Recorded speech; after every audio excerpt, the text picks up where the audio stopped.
Good morning, good afternoon, good evening. This is Alan Burgos from the hashtag Walk with Land channel. Welcome and welcome back to our channel. Guys, if you are not yet subscribed to our channel, please do it so now so that you can be a part of this growing family. We are now officially 7,874 subscribers. Thank you so much. God bless you all. So pag-usapan po natin today ay yung kay Trillanes, no? Okay, si Trillanes po ay dating rebelde ng Pilipinas. Okay? Siya po ay dating militar at dati pong senador ng Pilipinas. Okay? Siya po ay ah, tumakbo no bilang vice presidente at senador ng Pilipinas, ngunit natalo po siya. Okay? Natalo po 'yan, no? Now, ano po no, ang tawag doon, ayun no, sige. Ano po siya no? Magkakampi po 'yan no, si De Lima no. Si De Lima naman po ay dating DOJ secretary at ah, dati pong senador ng Pilipinas no. Ngunit sa panahon ng mga Duterte ay nakulong po siya at sa pagkakulong niya yon ay 7 taon po siyang nakulong. Minsan nakakalaya siya yung mga para for law, kumbaga ang tinatawag, para dalawin niya ang kanyang ina at pero madalas po yan nasa loob ng piitan dyan sa PNP Custodial Center. Okay? Ngayon po, ngayong nakalaya na po siya totally, talagang napawalang sala na po siya at hindi po biro ang sinapit ni dating DOJ Secretary De Lima. No? Naging DOJ Secretary po yan ng panahon ni Noynoy Aquino. Okay? Kaya lang po, no? Ngayong nakawala na siya, ay talagang nagse-celebrate na si Senator Antonio Trillanes dun sa acquittal ng ni De Lima. No? So sabi niya nga, your next chapter begins. Okay? O paano yun? Paano ba mag-uumpisa yun? Pero anyhow, tayo ay talagang dininig din ng ating may kapal, ang ating dasal, na in a way, makakuha ng justice si dating Justice Secretary De Lima. Okay? Ayan. Tapos, talagang, si Trillanes ay talagang he is pleased with the acquittal of the former Senator Laila De Lima in the last drug case filed against her. Okay? Sa Muntinlupa yan, ha? Muntinlupa. Talagang, eto si Trillanes, nag-extend ng congratulations kay De Lima sa kanyang Facebook page, no, on her latest legal triumph. The two former senators are known allies associated with the yellow turned pink opposition camp. Pero hindi naman po sa pero lagi pong natatalo yan, no? For the last two elections, lagi pong talo yang Dilawan at Pinklawan, no? Kahit nga nung umpisa pa lang, no? Pinklawan, Dilawan, laging talo. Hindi nga, kasi po, ito, hindi na naman kayo nakikinig sa akin no? Yan, si Yorme, hindi nga nakinig. Pero, ano po kasi, wag po yung parang holier than thou. No? Pag sinabing, kalaban yung mali na siya, pangit na siya, bobo na siya, hindi po ganoon.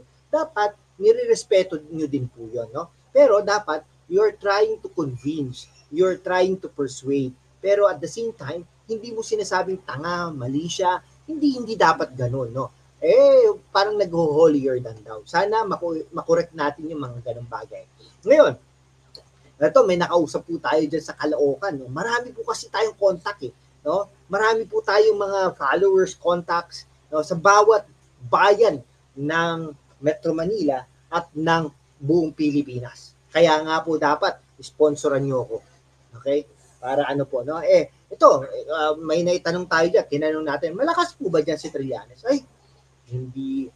Iboboto niya si Trillanes, pero hindi mananalo si Trillanes. Bakit kamo?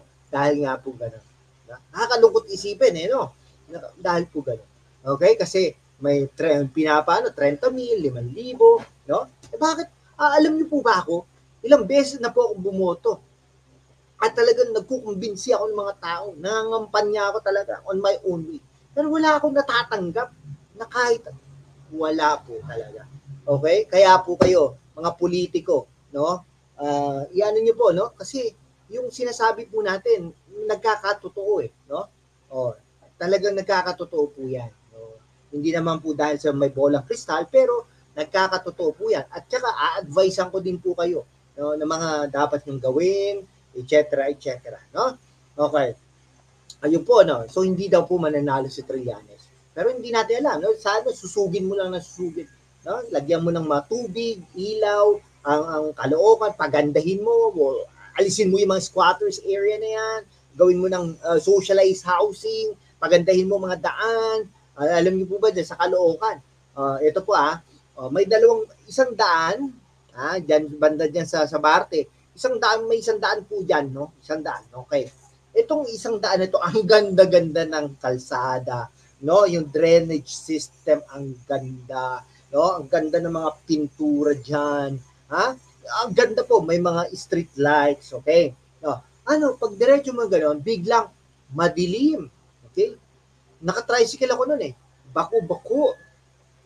Ang baho. Okay? Walang kuryente. Ha? Ganun po. Pagkatapos po noon, mga konting biglang gumanda na naman, no? Tinanong po natin yung kakilala natin doon. Sabi ko, bakit ganun ang sitwasyon? Kasi kalaban ni yan eh. Kalaban ng mayor. Yan. Kalaban, yung barangay captain daw, kalaban ng mayor, kaya ganun. Ha? Alisin na po natin yung mga ganyan. No? Dapat po, malinis, tuwid tayo. Yan po dapat ang sistema. Ngayon, ito si De Lima, talagang yung vindication, talagang long personal vindication has finally come. No? So sabi ni Trillanes, your next chapter begins. Okay? So, ito si De Lima kasi, alam niyo po ba bakit no? De Lima. Yan.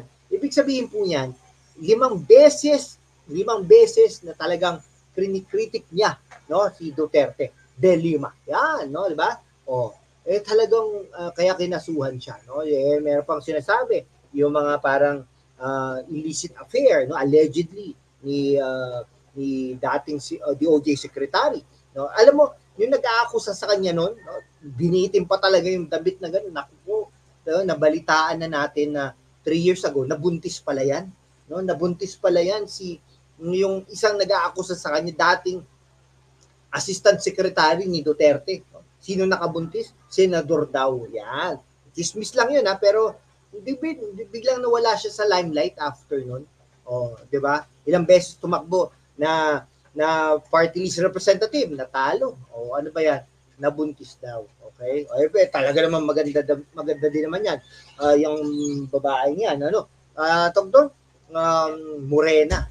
Pero anyhow, ito yung si De Lima, previously granted bail, no? So talagang ending almost her 7 years, no, in detention over allegations she received payoffs from drug gangs when she was still a country's justice secretary. Meron daw under the table yan, sabi. Allegedly pero ngayon napatunayan na wala pala yun.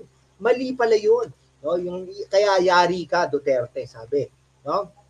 So, talagang ini-insist ni DOJ Secretary, dating DOJ Secretary yung innocence siya, and decried the politically motivated and fabricated charges filed by the past administration. Okay?